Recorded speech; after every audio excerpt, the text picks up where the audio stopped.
ভারতের স্বাধীনতা দিবস উদযাপিত হলো 15ই আগস্ট। প্রধানমন্ত্রী নরেন্দ্র মোদী যে বক্তব্য দিয়েছেন তার ভিতরে সবচেয়ে গুরুত্বপূর্ণ একটি বিষয় ফুটে উঠেছে আল জাজিরার প্রতিবেদনে। তাতে বলা হয়েছে ভারতের নকশালদের, মাওবাদী নকশালদের অস্তিত্ব প্রায় শেষ, কিন্তু নকশালদের যে বুদ্ধিজীবী আছে তাদের পেছনে লাগতে হবে, তাদেরকে ধরতে হবে, এখন তাদেরকে নির্মূল করতে হবে। ভারতের স্বাধীনতা দিবসে প্রধানমন্ত্রী নরেন্দ্র মোদীর এই বক্তব্য থেকে বেসিক্যালি কি বার্তা আসছে?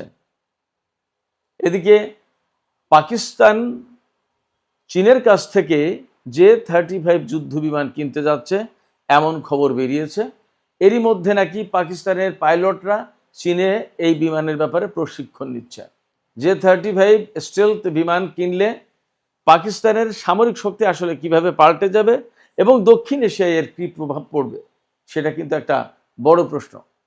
এদিকে পাকিস্তান, সৌদি আরব এবং তুরস্কের মধ্যে যে সামরিক জোট হয়েছে, এই সামরিক জোটের সাথে বিশেষভাবে তুলনা করা হচ্ছে ভারত এবং ইসরায়েলের মিত্রতা এবং রাজনৈতিক জোটবদ্ধ হওয়ার ঘটনাকে। আসলে ভারত এবং ইসরায়েলের এই রাজনৈতিক জোট যেটা, তা কি শুধুমাত্র রাজনৈতিক নাকি এর পেছনে আরও কিছু আছে? এদিকে আফগানিস্তান থেকে মার্কিন বাহিনীর চলে যাওয়ার এবং তালেবানের ক্ষমতা গ্রহণের ৫ম বার্ষিকী পালন হচ্ছে আজকে। কিভাবে সেদিন কি ঘটেছিল এ সমস্ত নিয়ে আজকের ভিডিওতে বিস্তারিত কথা বলার চেষ্টা করব। সুপ্রিয় দর্শক, আসসালামু আলাইকুম। আপনাদের সবাইকে সাদর আমন্ত্রণ জানাচ্ছি টক উইথ সিরাজ ইনসাইটের আজকের আলোচনায়। এতক্ষণ যে বিষয়গুলো বললাম এই বিষয়গুলো নিয়ে আজকের ভিডিওতে কথা বলবো, আশা করি ভালো লাগবে। আর ভিডিও যদি ভালো লাগে তাহলে লাইক, কমেন্ট, শেয়ার করবেন এবং চ্যানেলটি সাবস্ক্রাইব করে সাথেই থাকবেন। দর্শক, চলুন বিস্তারিত আলোচনা করি। ভারতে আজকে ৭৯তম স্বাধীনতা দিবস উদযাপিত হলো। গতকাল অর্থাৎ 14ই আগস্ট পাকিস্তানে উদযাপিত হয়েছে, আর 15ই আগস্ট ভারতে ব্রিটিশ থেকে স্বাধীনতা প্রাপ্তির ৭৯তম বার্ষিকী পালিত হচ্ছে। এই দিবস অর্থাৎ স্বাধীনতা দিবস উপলক্ষে ভারতের প্রধানমন্ত্রী নরেন্দ্র মোদী ভাষণ দিয়েছেন। সেই ভাষণে অনেক কথাই বলেছেন। বিশেষ করে ককরোচ আন্দোলন যেটা চলছে বা গেল, এটা নিয়ে তিনি অনেক কথা বলেছেন এবং এই আন্দোলন আসলে ভারতের বর্তমান চলমান যে রাজনীতি তাতে মারাত্মক রকমের ধাক্কা দিয়েছে।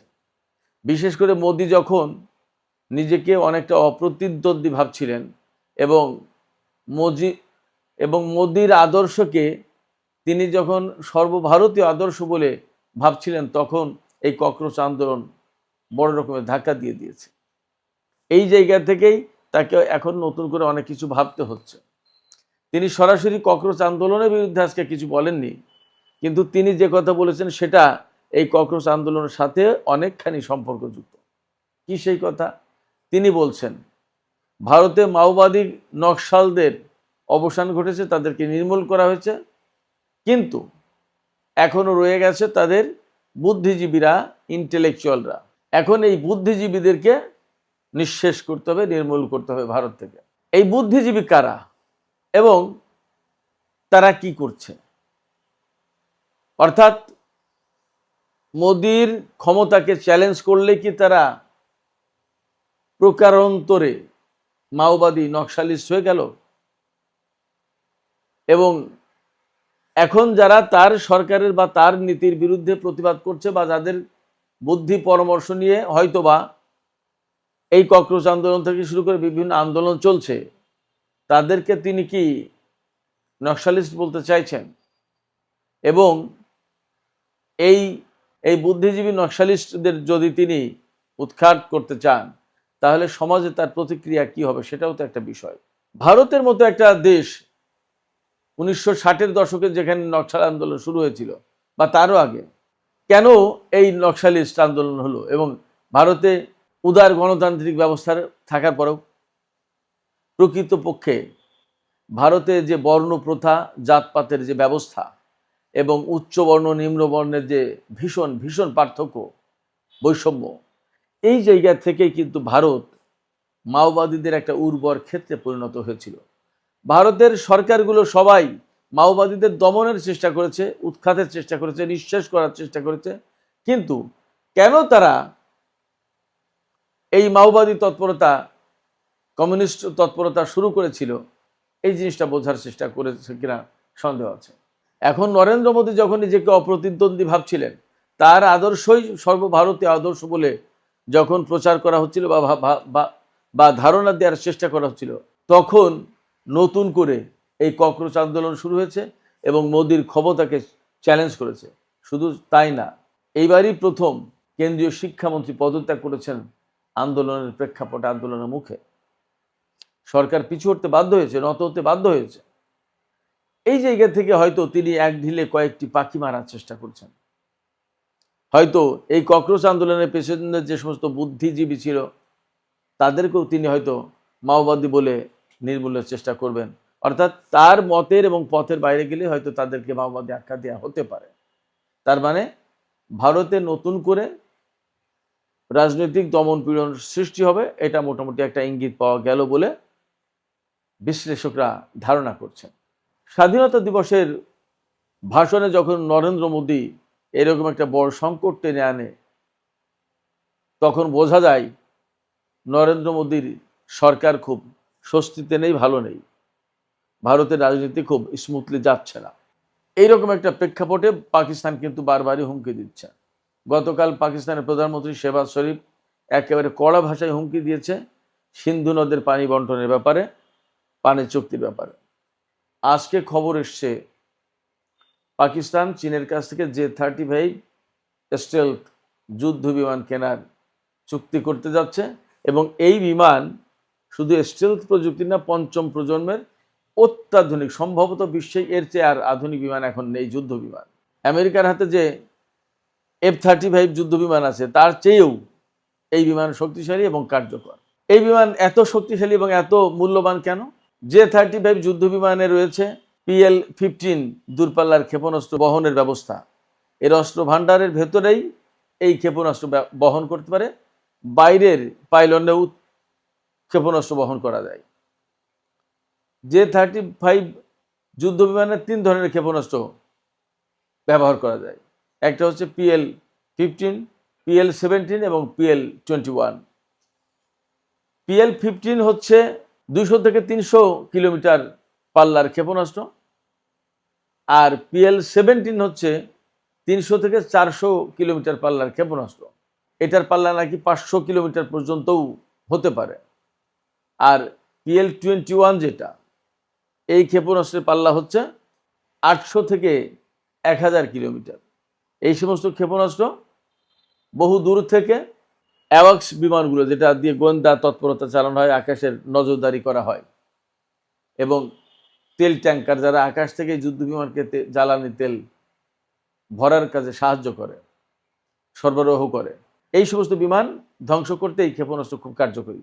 অর্থাৎ শত্রুপক্ষের আকাশের চোখ অন্ধ করে দেওয়ার জন্য এই যুদ্ধ বিমান এবং এই সমস্ত ক্ষেপণাস্ত্র খুব কার্যকরী। পাকিস্তানের হাতে যদি J-35 এই যুদ্ধ বিমান চলে যায়, তাহলে সেটা পাকিস্তান যেমন শক্তিশালী হয়ে উঠবে, তার বিমান বাহিনী এবং আকাশ শক্তি, বিমান শক্তি যেমন ভীষণভাবে পাল্টে যাবে, তেমনি দক্ষিণ এশিয়ায় কিন্তু সামরিক ভারসাম্যের ক্ষেত্রে বিরাট নতুন ধরনের পরিবর্তন আনবে। কারণ ভারতের হাতে পঞ্চম প্রজন্মের এই ধরনের বিমান নেই। সেখানে পাকিস্তান নিজের F-17, এরপরে J-10C, J-20, আবার J-35, অর্থাৎ চীনের হাতে যা আছে পাকিস্তানের হাতে তাই থাকবে। ব্যাপারটা যদি এরকম হয়, তাহলে দক্ষিণ এশিয়ায় পাকিস্তান এবং ভারতের মধ্যে সামরিক শক্তির বিরাট একটা প্রতিযোগিতা হলো এবং ভারত এই ক্ষেত্রে অবধারিতভাবে, বিশেষ করে বিমান শক্তিতে পিছিয়ে যাবে। সেক্ষেত্রে দক্ষিণ এশিয়ায় ভূ রাজনীতিতে পাকিস্তানের হাতে এই বিমান আসা মানে একটা বড় পরিবর্তন হওয়া, এটা মোটামুটি বলা যায়। এরই মধ্যে পাকিস্তানের পাইলটরা চীনে প্রশিক্ষণ নিচ্ছে, এমন খবর পাওয়া যাচ্ছে। এই J-35 বিমান চালানোর প্রশিক্ষণ নিচ্ছে। সুপ্রিয় দর্শক, এবার পাকিস্তান, তুরস্ক এবং সৌদি আরবের মধ্যকার মক্কা চুক্তি এবং ভারত আর ইসরায়েলের রাজনৈতিক জোট, এই ব্যাপারে একটু কথা বলি। লেবাননের একজন ভূ রাজনৈতিক বিশ্লেষক আইহাম কামেল, তিনি বলছেন যে ভারত এবং ইসরায়েলের মধ্যে যে পলিটিক্যাল অ্যালায়েন্স আছে, এটা প্রকৃতপক্ষে কোনো পলিটিক্যাল অ্যালায়েন্স না, এটা কার্যত এবং বাস্তবে এটা সামরিক অ্যালায়েন্স, সামরিক জোট এবং গোয়েন্দা জোট, সামরিক এবং গোয়েন্দা দুই রকমেরই মিত্রতা ইসরায়েল এবং ভারতের মধ্যে। আমার কাছে মনে হচ্ছে পাকিস্তান, তুরস্ক এবং সৌদি আরব যে ত্রিদেশীয় চুক্তি করলো, এখানে পাকিস্তানের ইন্টারেস্ট অনেক বেশি ছিল। এর মূল একটা কারণ হচ্ছে ইসরায়েল এবং ভারতের এই যে জোটবদ্ধতা, এই জোটবদ্ধতা বা এই ঐক্য, এই মিত্রতা পাকিস্তানের জন্য বিরাট হুমকি হয়ে দেখা দিয়েছিল, বিশেষ করে বেলুচিস্তান কেন্দ্রিক, গোয়াদার বন্দর কেন্দ্রিক।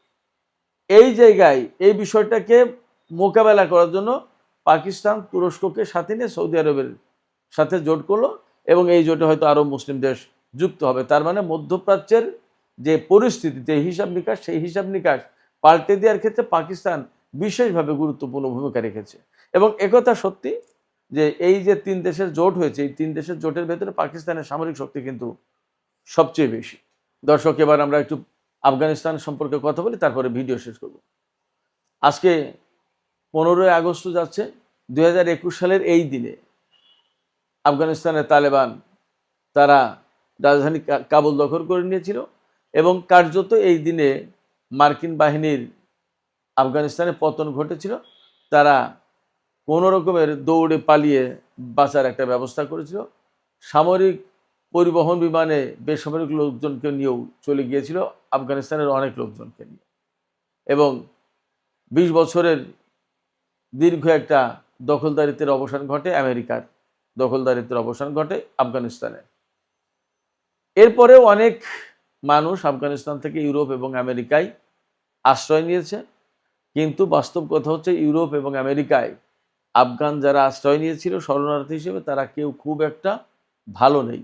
বিশেষ করে ডোনাল্ড ট্রাম্পের সময় আফগান শরণার্থীদের উপরে খুবই নিপীড়ন চলছে এবং তাদের অনেককেই বের করে দেওয়ার জন্য ব্যবস্থা নিচ্ছে।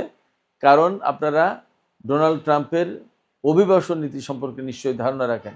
তিনি কিন্তু কোনো দেশকেই আর এইভাবে আশ্রয়, পলিটিক্যাল আশ্রয়টা কোনো দেশের লোকজনকে দেবে না, বিশেষ করে মুসলিম দেশগুলোকে তো বটেই। সেই কারণে আফগানিস্তান থেকে মার্কিন বাহিনী চলে গেছে, তাদের সাথে যারা খুব ঘনিষ্ঠতা রাখতো বা আফগানিস্তানে থাকতে চায়নি, তারা অনেকেই চলে গিয়েছিল, ইউরোপে আশ্রয় নিয়েছে, কিন্তু তারা দিন শেষে খুব একটা ভালো নেই। তবে তালেবানের কাছে আফগানিস্তানের কেমন আছে সেটাও একটা প্রশ্ন। ধারণা করা যাচ্ছে বা বিভিন্ন সূত্র থেকে খবর পাওয়া যায় যে আফগানিস্তানে জনগণ এখন আর অতটা নিরাপত্তাহীনতার ভেতরে নেই, কিন্তু তাদের অর্থনৈতিক উন্নয়নের অনেক কিছু এখনও বাকি। হয়তোবা সময়ের ব্যবধানে তাদের আর্থিক উন্নয়নের দিকটাও হয়তো উন্মোচিত হবে। সুপ্রিয় দর্শক, আজকের আলোচনা এখানে শেষ করতে চাইছি। আলোচনা শেষের আগে আপনাদের কাছে জানতে চাই, আপনাদের মতামত জানতে চাই, পাকিস্তান যে J-35 যুদ্ধবিমান কেনার চেষ্টা করছে চীনের কাছ থেকে, এই বিমান যদি কেনে এবং এই বিমান যদি তাদের বহরে যুক্ত করে পাকিস্তান, তাহলে আসলে দক্ষিণ এশিয়ায় সামরিক শক্তির দিক দিয়ে ভারসাম্যের কোনো বিরাট পরিবর্তন হয়ে যাবে এবং কী ধরনের প্রভাব পড়বে বলে আপনাদের মনে হয়? আপনাদের মতামত জানিয়ে কমেন্টে লিখতে পারেন। আর ভিডিও ভালো লাগলে আবারও বলি, লাইক, কমেন্ট, শেয়ার করুন। আজ 16 আগস্ট 2026 রবিবার সকাল। আজ শুরু করছি এমন একটা খবর দিয়ে যেটা গত 24 ঘন্টায় গোটা দুনিয়ার কূটনৈতিক মহলকে নাড়িয়ে দিয়েছে। আমেরিকার প্রেসিডেন্ট ডোনাল্ড ট্রাম্প ঘোষণা করে বসলেন, হরমুজ প্রণালীকে খুব শীঘ্রই আমেরিকার এলাকা বলে ঘোষণা করা হবে। আর তার কয়েক ঘন্টার মধ্যেই ইরান এমন জবাব দিল যে গোটা দাবিটাই ভেঙে পড়ল। এখন আমেরিকার তরফ থেকে এখন বলা হচ্ছে ট্রাম্প নাকি স্রেফ মজা করছিলেন। সমুদ্রের একটা পথ নিয়ে দুই দেশের এই টানাপোড়েন ঠিক কোন জায়গায় পৌঁছেছে, ইরান কি বলছে, আর আমেরিকা কেন কয়েক ঘন্টার মধ্যেই পিছিয়ে এলো, পুরোটা সাজিয়ে বোঝাবো। কিন্তু তার আগে দর্শক বন্ধুরা, ইন্দোনেশিয়া থেকে আসা একটা ভয়ঙ্কর খবর যেটা এড়িয়ে যাওয়া যায় না। গতকাল অর্থাৎ 15 আগস্ট সকালে ইন্দোনেশিয়ায় 7.7 মাত্রার একটা প্রবল ভূমিকম্প আঘাত এনেছে। ফ্লোরেস অঞ্চলে হওয়া এই ভূমিকম্পে এখনো পর্যন্ত অন্তত 14 জনের মৃত্যুর খবর পাওয়া গেছে।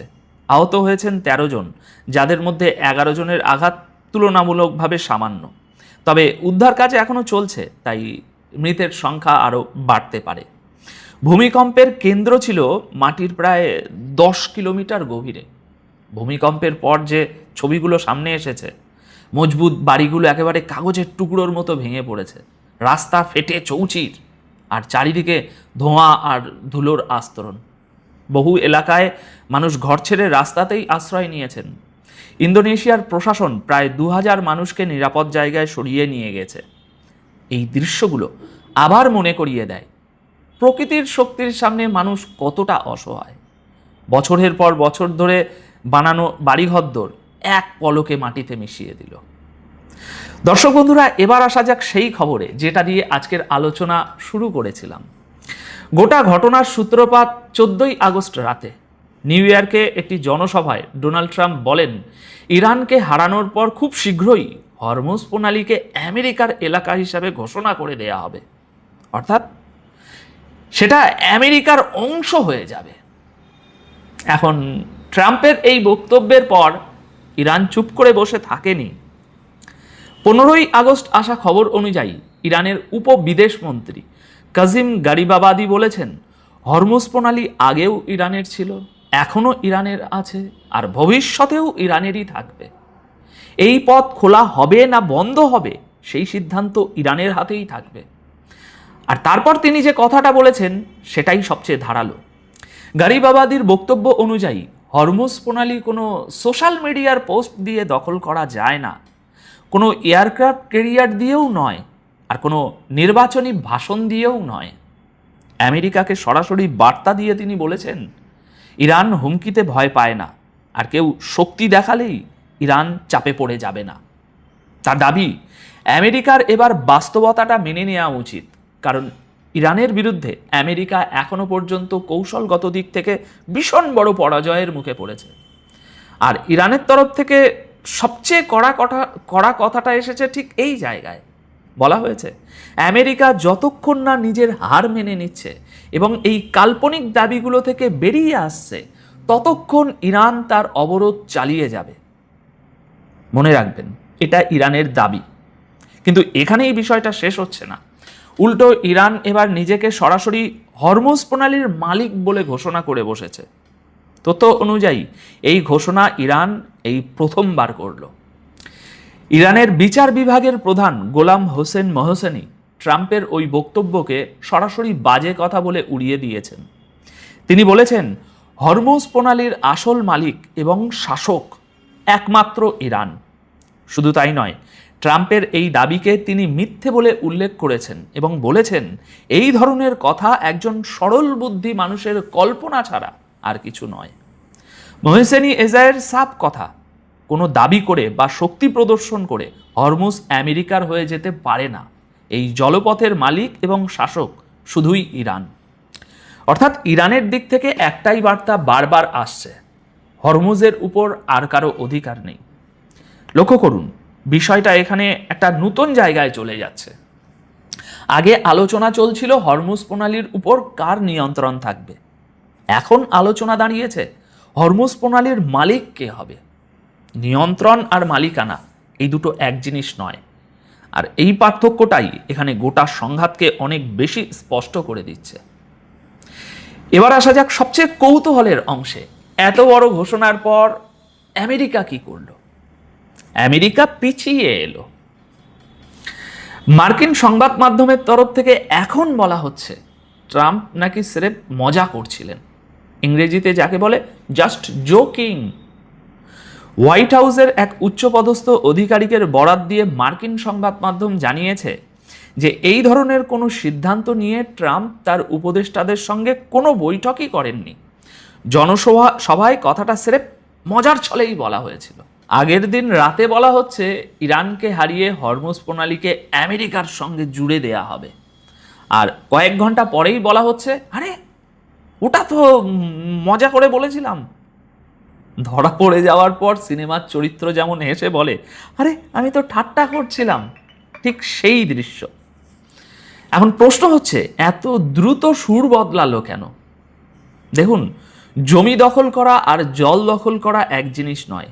একটা জমির টুকরো দখল করলে সেটা সেনা দিয়ে পাহারা দেওয়া যায়, সীমানা টেনে দেওয়া যায়, কিন্তু বয়ে যাওয়া সমুদ্র, একটা সরু জলপথ যার দুপাশে অন্য দেশের উপকূল, যেখান দিয়ে প্রতিদিন জাহাজ যাতায়াত করে, সেটাকে কাগজে কলমে নিজের এলাকা বলে ঘোষণা করা আর বাস্তবে সেটা ধরে রাখা দুটো সম্পূর্ণ আলাদা ব্যাপার।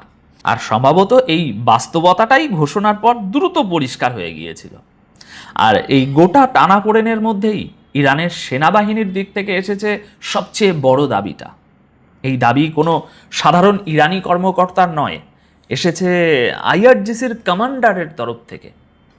মেজর জেনারেল আহমেদ ওয়াহেদি তিনি দাবি করেছেন ইরানি বাহিনী দুনিয়ার সবচেয়ে আধুনিক অস্ত্রে সজ্জিত সেনাবাহিনীকে হাঁটু গেড়ে বসতে বাধ্য করেছে।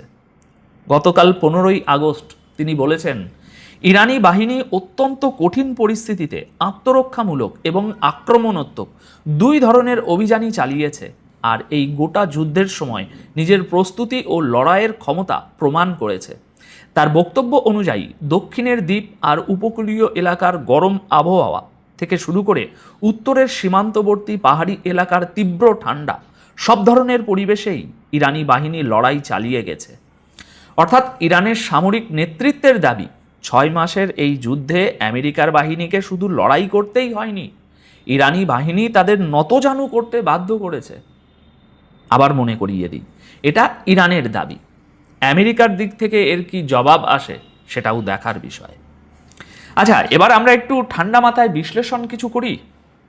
দেখুন, এই ঘটনায় দুটো জিনিস স্পষ্ট। প্রথমত, ইরান এখন আর শুধু আত্মরক্ষার ভাষায় কথা বলছে না, তাদের উপবিদেশমন্ত্রী থেকে বিচার বিভাগের প্রধান, সেনাবাহিনীর কমান্ডার সবাই একই সুরে কথা বলছেন। আর এই ধরনের সমন্বয় সাধারণত তখনই দেখা যায় যখন কোনো দেশ ভেতর থেকে নিজেকে জয়ী মনে করে, অথবা অন্তত সেই ছবিটা তৈরি করতে চায়। দ্বিতীয়ত, আমেরিকার দিক থেকে যে দ্রুত পিছিয়ে আসাটা দেখা গেল, সেটা কূটনৈতিকভাবে বড় অস্বস্তির জায়গা। কারণ একবার প্রকাশ্যে সভায় কোনো একটা দাবি করে ফেললে সেটা প্রত্যাহার করতে হলে বিশ্বাসযোগ্যতার একটা দাম দিতে হয়। এখন সামনে যেটা হওয়ার সম্ভাবনা তৈরি হচ্ছে, হরমুজ প্রণালীর মালিকানা নিয়ে ইরানের এই নতুন ঘোষণা এবং অবরোধ চালিয়ে যাওয়ার এই হুঁশিয়ারি বাস্তবে কার্যকর হলে সমুদ্রপথে জাহাজ চলাচল নিয়ে নতুন করে সংঘাত তৈরি হতে পারে। এবার আপনাদের কাছে আমার একটা প্রশ্ন, ট্রাম্পের ওই ঘোষণাটি কি সত্যি নিছক মজা ছিল, নাকি ইরানের প্রতিক্রিয়া মেপে নেওয়ার একটা পরিকল্পিত চাল, যা ব্যাকফায়ার করার পর মজা বলে চালিয়ে দেয়া হলো? আপনার কি মনে হয় নিচে কমেন্ট বক্সে অবশ্যই জানান। আপাতত এই প্রতিবেদন তাহলে এখানেই শেষ করছি। সময় দিয়ে পুরো ভিডিওটা দেখার জন্য আপনাদের সকলকে অসংখ্য ধন্যবাদ।